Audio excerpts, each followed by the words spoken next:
Resulta paradójico pensar que, bueno, que hoy en día la humanidad ha logrado catalogar prácticamente todo el conocimiento del mundo en servidores gigantescos, Totalmente. o sea, motores de búsqueda a los que se accede en cuestión de milisegundos y todo está ahí. Y sin embargo, seguimos atascados, a veces completamente desesperados, cuando intentamos encontrar un concepto súper simple dentro de un libro impreso de 500 páginas. Es que es una locura si lo piensas. Es como tener la tecnología para viajar a Marte, pero luego seguir perdiéndose al intentar encontrar la panadería en el propio barrio, vamos. Ya, ya. Esa frustración de hojear interminablemente un libro físico buscando dónde demonios se habló de un tema específico es algo universal. Desde luego. Y es precisamente ahí donde reside el núcleo de la cuestión que nos ocupa hoy, porque el problema no es la falta de información, sino la falta de mapas adecuados para navegar por ella. Pues es un verdadero placer dar la bienvenida a la audiencia a una nueva inmersión profunda. El objetivo en este espacio siempre es alimentar esa curiosidad insaciable, aprender de manera minuciosa, pero sin sentir la asfixia de la sobreinformación. Eso es fundamental hoy en día.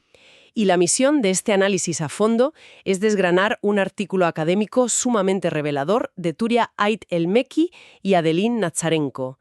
A ver, el tema parece muy de nicho, muy específico, Sí, lo parece. pero sus implicaciones son enormes, porque trata sobre la evaluación de sistemas computacionales aplicados a una tarea profundamente humana, la creación de esos índices alfabéticos que encontramos al final de los libros. Lo que eleva este estudio por encima de un simple manual técnico, digamos, es que no solo presenta una herramienta de software, la herramienta se llama InDoc, por cierto, Ajá. sino que intenta resolver un problema casi filosófico dentro de la lingüística computacional, ¿sabes? Qué interesante. El verdadero desafío que plantean las autoras es fascinante. O sea, ¿cómo se evalúa objetivamente el trabajo de una máquina cuando ni siquiera los propios seres humanos se ponen de acuerdo en cómo hacer ese mismo trabajo correctamente? Claro, es que ahí hay que mantener una postura muy escéptica desde el minuto uno, porque cuando se plantea que un software va a crear el índice de un libro complejo, un texto académico lleno de matices, la primera reacción lógica es dudar. Lógico, lógico. ¿Realmente una máquina, basada en ceros y unos,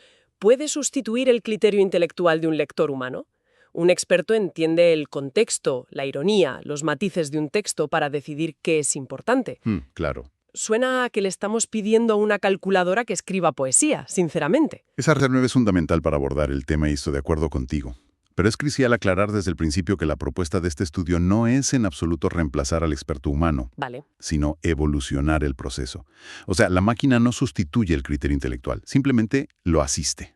Se trata de una simbiosis. Entiendo. Una colaboración, digamos. Exacto. El sistema computacional asume la carga pesada, esa parte repetitiva del procesamiento masivo de datos para que el humano pueda aplicar su capacidad analítica de forma más eficiente.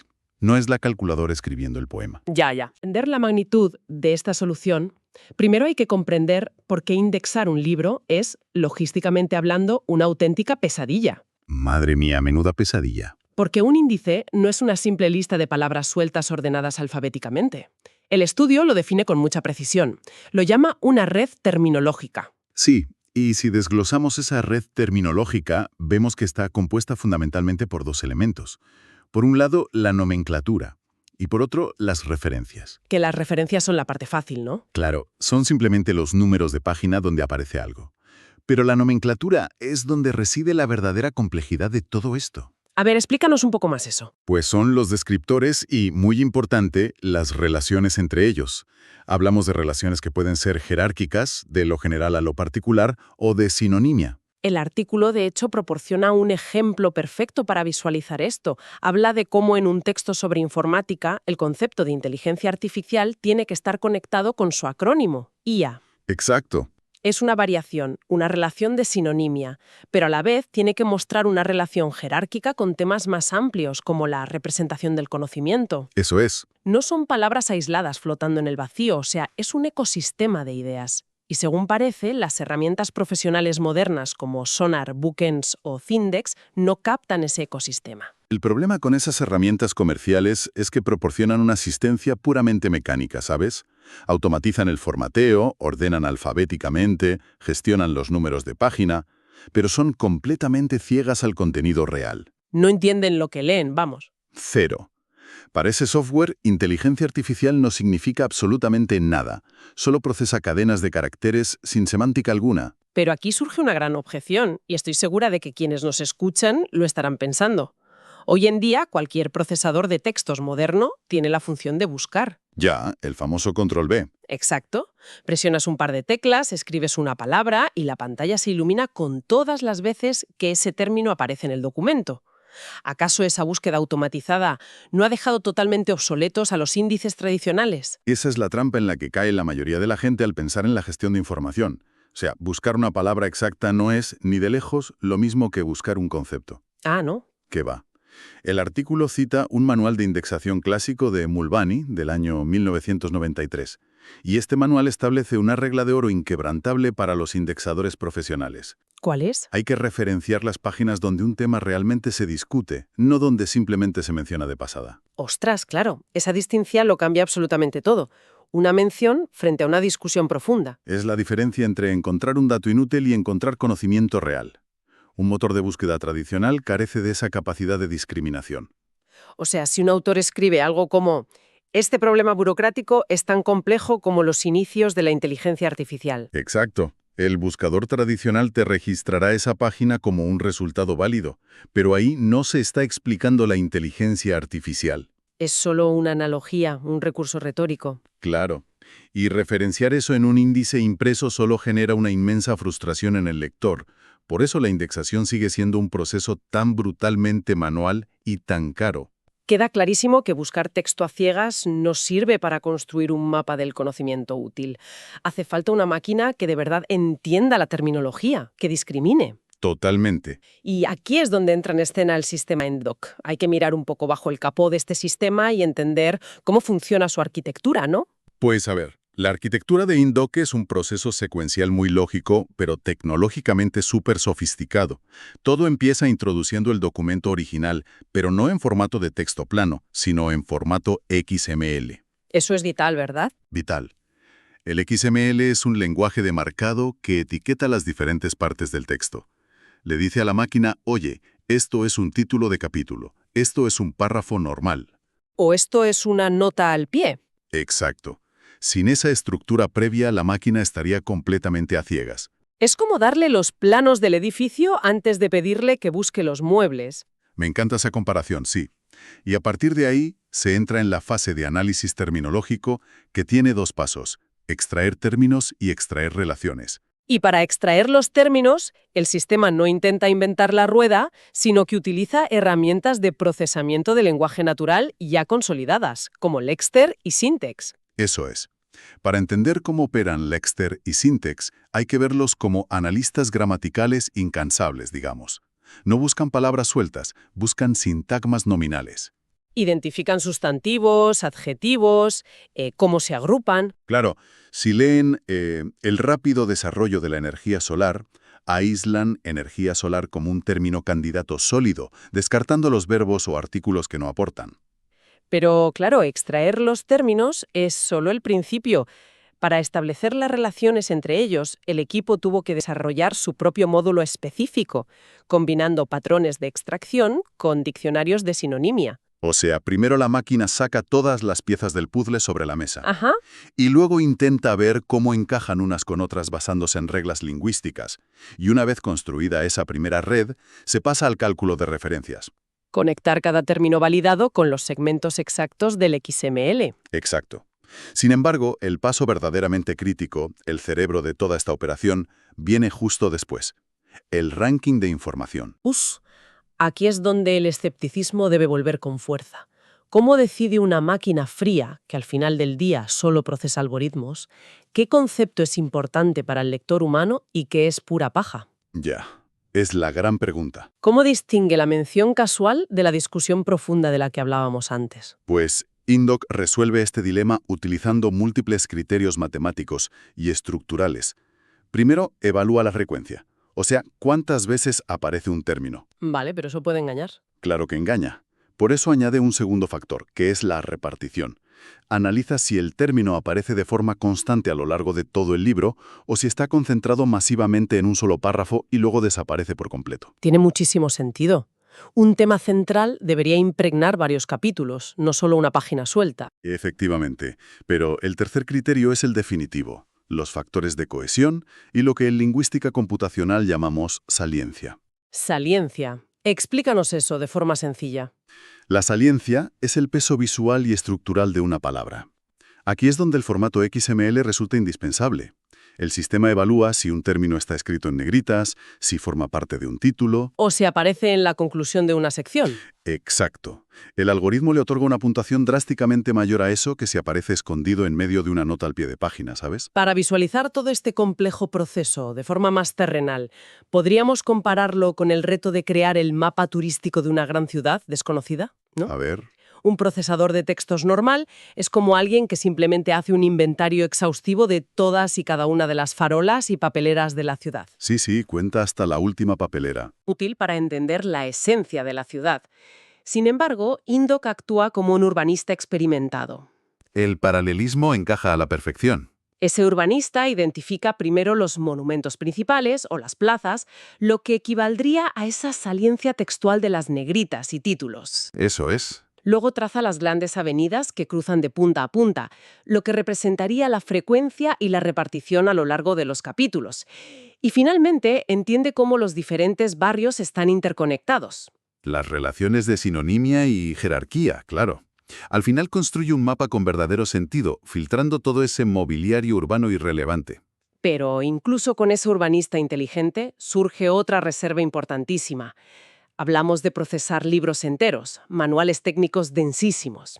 Ujú. Si una máquina extrae todos los términos plausibles, todas sus relaciones, calcula todas las frecuencias, ¿no se corre el riesgo de generar un monstruo inabarcable de datos? Esa es la trampa típica. ¿No se crea un borrador gigante, un ruido inmanejable que al final resulta una tortura inútil para el pobre editor que tiene que revisarlo? Bueno, ese es históricamente el mayor escollo de la extracción automática de información. Producir tantísimo ruido que resulta más fácil hacer el trabajo desde cero. Ya te digo. Pero el diseño de las autoras evita ese pozo de manera muy pragmática. Porque Indoc, por definición, no produce un índice final cerrado. Genera un borrador. Genera un borrador de índice, y la clave radica en cómo lo presenta. Está estrictamente clasificado por orden de relevancia gracias a ese ranking que comentamos. O sea, no entrega una montaña de datos desordenada. Para nada, entrega una lista jerarquizada desde lo más crucial a lo más anecdótico. Y todo esto está diseñado expresamente para que un indexador profesional valide los datos mediante una interfaz. Es decir, la máquina propone el mapa, marcando en rojo fuego lo que calcula que es vital, y el humano decide qué se queda finalmente impreso en el papel. Exactamente. La máquina propone con base en la estructura, pero el intelecto humano dispone con base en el significado. Pero, claro, esto nos lleva directamente al nudo gordiano, a la verdadera problemática de todo el estudio. A ver. Si el sistema produce un borrador que de todas formas un humano tiene que corregir y limpiar, ¿cómo se puede evaluar si el sistema computacional es realmente bueno? Esa es la gran pregunta. ¿Cómo sabemos si no es el humano el que al final está haciendo todo el trabajo duro arreglando el desastre de la máquina? Esa pregunta toca la columna vertebral de la investigación. Es el problema central del artículo. ¿Cómo evalúas un prototipo de laboratorio en sus fases tempranas? Claro, cuando aún no tienes a una legión de usuarios reales usándolo a diario. Exacto. Las autoras defienden que la evaluación temprana es esencial. No puedes invertir años de desarrollo y millones de presupuesto esperando a tener el producto perfecto. Y el problema metodológico se agrava enormemente, porque bueno, al indagar en el mundo de la indexación, descubrimos que no existe un estándar de oro objetivo. No lo hay. No hay una verdad matemática absoluta aquí. El artículo cita a Wyman, un investigador que en el año 2005 ya señalaba que los propios profesionales carecen de protocolos de evaluación sistemáticos. Es alucinante descubrir que dos indexadores humanos jamás producirán el mismo índice para un mismo libro. Pero es que resulta perfectamente lógico si lo analizas. O sea, la lectura y la priorización de conceptos conllevan una carga ineludible de subjetividad. ¿Cómo es eso? Pues un indexador que prepara un texto para estudiantes de primer año resaltará conceptos básicos. Pero otro, trabajando el mismo texto para investigadores postdoctorales, omitirá esos conceptos por considerarlos obvios. Ya veo. Se centrará en matices muy específicos y ambos índices son correctos, pero totalmente distintos. Eso es. Pues hay que presionar fuertemente en este punto, porque parece un callejón sin salida. Si admitimos que la calidad es subjetiva, Entonces, cualquier evaluación que las autoras hagan de su propio sistema suena a conveniencia académica. Suena a la excusa perfecta, ¿no? Como no hay forma perfecta de medirlo, decimos que nuestro sistema es estupendo y listo. Ya entiendo el punto. Pero escapan de esa trampa aplicando un protocolo de evaluación que resulta brillante por su absoluto pragmatismo. Cuéntanos cómo lo hacen. Aceptaron la realidad. Buscar la perfección teórica era una quimera. Así que decidieron comparar métodos tangibles. Buscaron libros académicos ya publicados que ya contaban con un índice tradicional hecho a mano y los sometieron a reindexación. O sea, hicieron chocar la metodología tradicional contra su nueva tecnología. Una triangulación metodológica con 3 batallas comparativas para aislar las variables. Exactamente. La primera fue enfrentar el índice tradicional impreso contra el índice final producido por Indodoc y validado por un humano. Ajá. ¿Y la segunda? La segunda enfrentó el borrador crudo de Indodoc contra borradores generados por sistemas más brutos, como Sintáctica, que básicamente recoge cualquier sintagma nominal y lo arroja sin mayor filtro. Y la tercera fue la más introspectiva, ¿verdad? Enfrentar el borrador inicial de Indoc contra su propio resultado final tras la validación humana. Eso es. Medir matemáticamente cuánto tuvo que borrar o modificar el humano para evaluar la precisión de extracción pura. Al triangular todo eso, logran neutralizar gran parte de esa subjetividad. Llegamos entonces al momento de la verdad, a analizar los resultados bajo el microscopio. ¿Sobrevivió realmente el sistema a este escrutinio? Pues los datos son fascinantes. Evaluaron textos de lingüística, inteligencia artificial y adquisición de conocimiento. Y no folletos, ¿eh? Libros masivos. Sí, tamaños desde 42.000 palabras hasta más de 122.000 palabras. Hay un detalle espectacular en los datos. Retomando la comparación con Sintáctica, ese sistema bruto que mencionamos. Sí. Para el texto masivo de adquisición de conocimiento, Sintáctica habría extraído unas 10.000 entradas de descriptores. Imagina el suplicio para un editor revisando 10.000 términos inconexos. Menuda locura. Revisar 10.000 términos inútiles requiere más esfuerzo que sentarse a leer el libro con un subrayador y hacerlo a mano desde el principio. Es un trabajo titánico e ineficiente. Pero gracias al módulo de ranking de Indoc, todo ese ruido ensordecedor se filtró masivamente. Los editores solo tuvieron que enfrentarse a unos 2.000 descriptores relevantes. O sea, la máquina separó la paja del grano de forma drástica. Drástica. Y al analizar la riqueza del producto final, las cifras son contundentes. El índice creado con Indoc logró un 85% más de descriptores en el libro de lingüística. ¡Qué barbaridad! Y en el de inteligencia artificial, las relaciones conceptuales aumentaron en un 300%. Claro, al liberarse de la carga mecánica, el humano pudo tejer una red de conocimiento muchísimo más profunda. Ese aumento del 300% es el triunfo absoluto del sistema, sin duda. Pero un momento, hay que detenerse aquí porque, revisando los datos crudos, salta a la vista un porcentaje que parece desastroso. A ver, dime. Al revisar la tercera comparación, la precisión de extracción de descriptores en lingüística fue solo del 33%. Ya. O sea, un 33% significa fallar 2 de cada 3 veces proponiendo términos. En cualquier disciplina eso es un suspenso catastrófico. ¿Cómo se justifica invertir en una herramienta que falla el 67% de las veces? Es un dardo crítico totalmente justificado, y a primera vista asusta. Pero aquí es vital desgranar la diferencia técnica entre dos conceptos, la precisión base y la precisión clasificada, o ranked precision. Hay que explicar muy bien eso, porque de lo contrario el sistema parece un fracaso estrepitoso. Pues, a ver, la precisión base es ese temible 33%. Evalúa absolutamente todos los términos que el sistema extrajo en su primera barrida. ¿Vale? Por diseño, el sistema es extremadamente conservador. Ahí lanza una red enorme al océano del texto. Prefiere sacar mucha morralla a perder algo vital. Entendido, peca de exceso. Exacto. Pero al aplicar el ranking de saliencia que explicamos antes, el sistema ordena los resultados poniendo arriba los más relevantes. La precisión clasificada solo evalúa esa franja superior de la lista. ¡Ah, los primeros puestos! Y al medir esa franja, la precisión salta a un espectacular 77% en lingüística. Y llega a un sobresaliente 83% en los otros textos. Claro, el panorama cambia por completo. El algoritmo sabe perfectamente identificar qué peces son los valiosos y los coloca ordenadamente en la bandeja superior. Eso es.